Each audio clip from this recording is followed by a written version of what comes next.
Hello, नमस्कार. मी लक्ष्मी. सर्वांचं मनापासून स्वागत आहे सर्वांना. श्री स्वामी समर्थ. 4-5 दिवस झालं, भरपूर दिवस झालं असं वाटते की व्हिडिओ आला नाही. का नाही आला सांगते तुम्हाला. कारण की मी गेली, अचानकच मला गावी जावं लागलं. आणि दुसरी गोष्ट म्हणजे मी व्हिडिओ बनवलेला आहे, फक्त एडिट करायला मला वेळच भेटला नाही. आणि पौर्णिमा झाली त्याच्यानंतर दुसऱ्या का तिसऱ्या दिवशी मी लगेच गावाला गेली.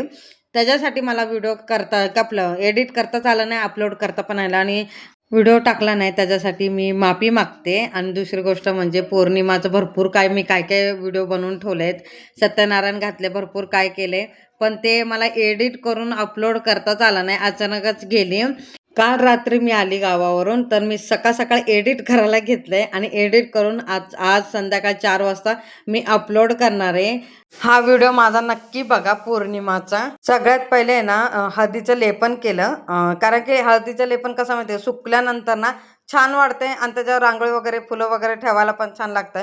म्हणून ठरवलंय की पहिले मी हळदीचं लेपन करणार, त्याच्यानंतर मग बाकीचं काम करणार. हळदीचं लेपन केलं, त्याच्यानंतर बघा किचनमध्ये आली, किचनची पूजा करून घेते. हे बघा, तर स्वस्तिक काढलं, पहिले तुपाने केलं, हळदने कुकुनी केलं आणि आपलं गॅसला आहे ना, तर तूप लावलं थोडंसं. त्याच्यानंतर हळद कुंकू अक्षदा फूल वाहिलं, त्याची पूजा केली आणि दरवाजा असं स्वच्छ असं पुसून घेतलं. पौर्णिमा म्हटल्यावर तर स्वच्छ पुसून घेतलं. तर त्याच्यानंतर मी हे स्वस्तिक आहे ना, गुरुवारी पौर्णिमा अमावस्याला दर गुरुवारी काढते. तर काल गुरुवार असला आणि आज पण करायचं असलं ना पौर्णिमा, म्हणजे काल गुरुवार आणि आज पौर्णिमा असला, तर दोन्ही टाईम मी पुसून दोन्ही टाईम मी करते. तसं म्हणजे आज गुरुवार आहे, तर आज हळदीचं लेपन केलं, त्याच्यानंतर स्वस्तिक वगैरे काढलं. तर उद्या पौर्णिमा आहे, परत हळदीचं लेपन करणार, परत पुसून स्वस्तिक वगैरे काढणार, असं करते.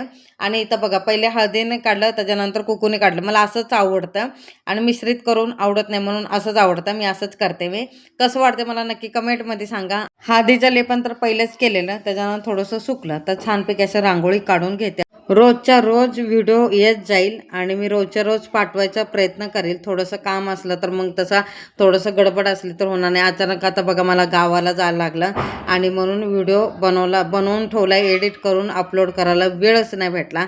तर मी प्रयत्न करेल रोजच्या रोज व्हिडिओ अपलोड करायला. आणि दुसरं गोष्ट म्हणजे कसं, माझं फॅशन डिझाईनचं पण काम चालू आहे, तर त्याच्यात थोडं मला वेळ पण भेटत नाही. घरचे कामं वगैरे, सूट वगैरे, हे भरपूर माझं काम आहे, त्याच्यासाठी वेळच भेटत नाही. तर मी प्रयत्न करेल की रोजच्या रोज व्हिडिओ पाठवायचा.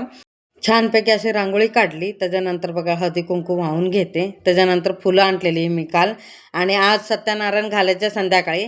तर सत्यनारायण कधी घालायचं, पौर्णिमाच्या काळातच ना सत्यनारायण घालायचं असतं. तर काळ कोणचा असतो, 5 ते 7च्या दरम्यान, तेव्हा पौर्णिमा असतो ना, त्याच वेळी घालायचं असतंय.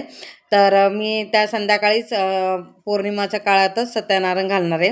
तर आज काल जाऊन फुलं वगैरे, पानं बिनं सगळं घेऊन आली मी, आणि आज मी सत्यनारायण घालणार संध्याकाळी. तर म्हणून आता हळदीचं लेपन, छानपैकी हळदीचं लेपन केलं आणि गुलाबाचे फूल मला 2-3 आले. त्याच्यानंतर अशा पाकळ्या केल्या आणि छानपैकी असं उंबऱ्याला सजवलं.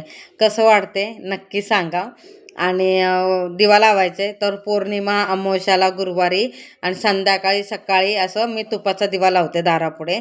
आणि एक पंती घेतली, त्याच्यात भरपूर असं तूप टाकलं आणि फुलवाती ठेवली. आणि त्या पंतीच्या भोवती गुलाबाने किती छान सजवलं आहे बघा. धूप, अगरबत्ती आणि कापूर जाळून घेते आणि भीमसेन कापूर जाळते बघा एका वाटीत. धूप संपलंय म्हणून ते पहिलंच धूप राहिलेलं ना, तेच प्रज्वलित करून घेते. नवीन धूप आणायचे, तर वेळ भेटला की नक्की आणणार आहे. तर अशी झाली माझी उंबऱ्याची पूजा. तर कशी वाटते नक्की कमेंटमध्ये सांगा. तर छानपैकी असं उंबऱ्याची पूजा केली आणि आता मी जाते देवघरात. हे बघा, देवघरात आली, तर अन्नपूर्णाचे तांदूळ बदलायचे, सगळ्या जेवढे आहेत त्याचे सगळेच बदलणार आहे. कवड्याचे आणि गोमूत्र चक्र हे सगळं, आणि यंत्रामध्ये पण ठेवते ना, त्याचं ते सगळं तांदूळ बदलून घेणार आहे. तर फोटो वगैरे पुसून वगैरे हळद कुंकू वाहून असं आपल्या आपल्या जाग्यावर ठेवले. आणि इथं बघा प्लेट असं स्वच्छ पुसून घेतलं. सगळ्या प्लेटमध्ये ना तांदूळ ना घालून घेते. फक्त 3 प्लेट सोडल्या, तर 3 प्लेटमध्ये घालत नाही, बाकी सगळ्यात घालून घेते. आणि 3 प्लेटमध्ये काय ठेवणार आहे ते तुम्हाला सांगते मी. तर तांदूळ घालून घेतलं आणि आता बघा वाटी घेते. तर जेवढं कमी पडतं तेवढं मला असं लेवलमध्ये पाहिजे, तांदूळ असून ते काय पण असून ते, थोडं पण कमी जास्त लागत नाही मला. असं तर आता बघा एक वाटी घेतली, वाटीमध्ये भरून असं तांदूळ घेतला आणि त्याच्यात अन्नपूर्णा ठेवले आणि अन्नपूर्णाच्या पळी हातात पळी आहे ना, त्याच्यात 2 दाणे ठेवायचे आणि हळद कुंकू लावून घेतलं आणि हळद कुंकू अन्नपूर्णाची मूर्ती ठेवायच्या अगोदर आहे ना हळद कुंकू व्हायचं, ते माझ्या लक्षातच राहिलं नाही. तर म्हणून मी नंतर अन्नपूर्णाला हळद कुंकू लावताना ना त्याच्यात हळद कुंकू व्हायलं. त्याच्यानंतर ना रुद्रयंत्र ठेवलं, त्याच्यात हळदी कुंकू अजिबात व्हायचं नाही. त्याच्यावर ना रुद्राक्षाची माळ ठेवले आणि बरोबर शिवपिंडाच्या समोरासमोर ठेवले आणि कासव ठेवलं. त्या कासवच्या खाली हळद कुंकू वाहून घेते हे बघा. त्याच्यानंतर परत कासवावर पण हळद कुंकू वाहून घेतलं, ते पण तांदळातच ठेवायचं. त्याच्या पाठीमागे ना लक्ष्मी यंत्र आहे आणि हे 2 प्लेटमध्ये हळद कुंकू वाहून घेते. एका प्लेटमध्ये गोमूत्र चक्र ठेवणार आहे आणि एका प्लेटमध्ये आहे ना कवड्या ठेवणार आहे. तर कवड्या आणि गोमूत्र चक्र ना 7-7 आहे. त्याच्यानंतर हे बघा कवड्या ठेवून घेते. पालटं ठेवायचं आणि त्याच्यावरनं हळद कुंकू वाहून घ्यायचं. तर ते पण मी समोरासमोर ठेवते, महालक्ष्मीच्या समोर ठेवते. महालक्ष्मीच्या समोर आहे ना श्रीयंत्र ठेवते, त्याच्यासमोर मी कवड्या ठेवते आणि गोमूत्र चक्र असं बाजूला ठेवते. आता हे कसं बाजूला ठेवलं तसंच आणि हळद कुंकू असं वाहून घेते हे बघा. श्रीयंत्राच्या नंतर कवड्या ठेवते, शंखाच्या नंतर मग गोमूत्र चक्र ठेवते. म्हणजे गोमूत्र चक्राच्या अगोदर आहे ना शंख ठेवते आणि एक प्लेट घेतलं, प्लेटमध्ये बघा श्रीयंत्र ठेवलं, हळद कुंकू अक्षता वाहून कवड्या कमळगटाच्या कवड्या ठेवते त्याच्यावर हे बघा. त्याच्या अगोदर ठेवलं. त्याच्यानंतर अजून एक प्लेट घेतलं, त्याच्यात ना माझ्याकडे 8 ना 1 रुपयाचं नाणं आहे, लक्ष्मी स्वरूप असं ठेवलं आहे. म्हणजे अष्टलक्ष्मी स्वरूप असे 8 1 रुपयाचं नाणं ठेवलं आहे.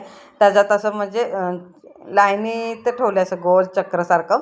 त्याच्यानंतर छानपैकी असे हळद कुंकू अक्षता वाहून घेते आणि स्वामींच्या पाठीमागे ठेवते, म्हणजे अंबाबाईच्या समोरासमोर असं ठेवते मी. कुबेर यंत्रावर ना अभिषेक करायचं. कुबेर यंत्रावर कधी कधी अभिषेक करायचा, पौर्णिमा आणि दर गुरुवारी करते मी.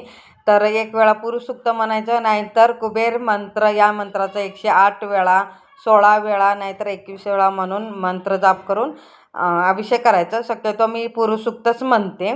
तर 1 वेळा पुरुष सूक्त म्हणून अभिषेक करते. त्याच्यानंतर मग स्वच्छ असं पुसून घेते आणि रुद्रयंत्राच्या बाजूला ठेवते आणि मंगल कलश आज भरून घेते. अष्टदिशा अशी हळद कुंकूची बोटं उठून घेतलं. त्याच्यानंतर स्वस्तिक काढलं मधोमध आणि स्वस्तिकच्या बाजूला दोन्ही बाजूला असे रेषा ओढून घेतल्या आणि पाण्यात हळद कुंकू अक्षदा 1 सुपारी 1 नाणं टाकून घेतलं. त्याच्यानंतर खाऊची पानं ठेवली आणि नारळाला पण हळद कुंकू वाहून घेतलं आणि मुकुट लावून घेते हे बघा.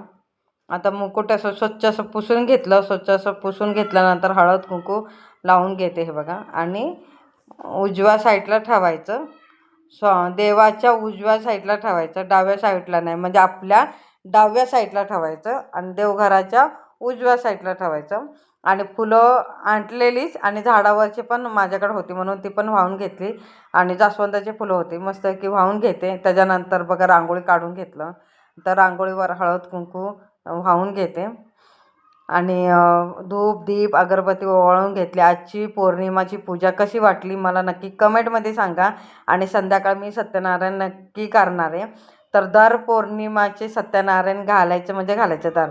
तर मी दर पौर्णिमाचे सत्यनारायण तुम्ही तर बघितलं असेल की दर पौर्णिमाचे सत्यनारायण मी घालतेच. तर मध्यंतरी 2 वेळा माझं चुकलं, आता चुकून देणार नाही. कारण की एकदा कसं पौर्णिमाच्या आदल्या दिवशी मी सगळं सामान टाकलं तेव्हा सुटलं. त्याच्यानंतर परत पौर्णिमा आली, त्याच्या 2 दिवस अगोदर मी पुण्याला गेली तेव्हा सुटलं आणि ही आता सुटणार नाही. म्हणून मी आता बरोबर कंटिन्यू करणार. तर अशी झाली देवपूजा पौर्णिमाची. कसं वाटलं नक्की सांगा मला पौर्णिमाची देवपूजा.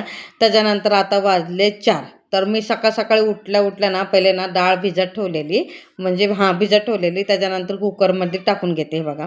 2-3 पाण्याने स्वच्छ धुवून घेतलं. त्याच्यानंतर कुकरमध्ये टाकलं आणि 1.5 तांब्या पाणी टाकलं. त्याच्यानंतर बघा तेल टाकलं, हळद टाकलं आणि कुकरला 3 शिट्ट्या करून घेते हे बघा. तर त्याच्यानंतर 3 शिट्ट्या करून घेतल्यानंतर लागलंच तर भात लावून घेते. तर मला थोडंसंच घालायचं आहे, जास्त नाही घालणार आहे परत, म्हणून थोडंसं घालते. बरोबर पुरते म्हणून थोडंसंच अर्धी वाटी भात लावला आणि माझं बेसन पीठ संपलं आहे म्हणून आता बेसन पीठ करायचं आहे. तर 1 किलोचं बेसन पीठ करणार आहे. तर छानपैकी भाजून घेते. आणि गुलाबी रंग येईपर्यंत. तर तांदूळ डब्यात भरून न ठेवता थैलीतच होतं. आता भात लावला ना म्हटली तर चला भात लावलाय तर लागलं डब्यात पण भरून घेते आणि गुलाबी रंग येईपर्यंत छानपैकी भाजून घ्यायचं आणि डाळ पूर्ण थंड झाल्यानंतर मग दळण करून घ्यायचं. किती दिवस झालं मी घरातच बेसन करते, मी बाहेरून मागवत नाही. 3 नंबर जाळी लावायची आणि बेसन घरातच करायचं. याचा पुढचा व्हिडिओ आहे ना तर मी नेक्स्ट म्हणजे उद्या अपलोड करेल. तर व्हिडिओ आवडला असेल तर लाईक शेअर सबस्क्राईब करा. सगळ्यांना श्री स्वामी समर्थ.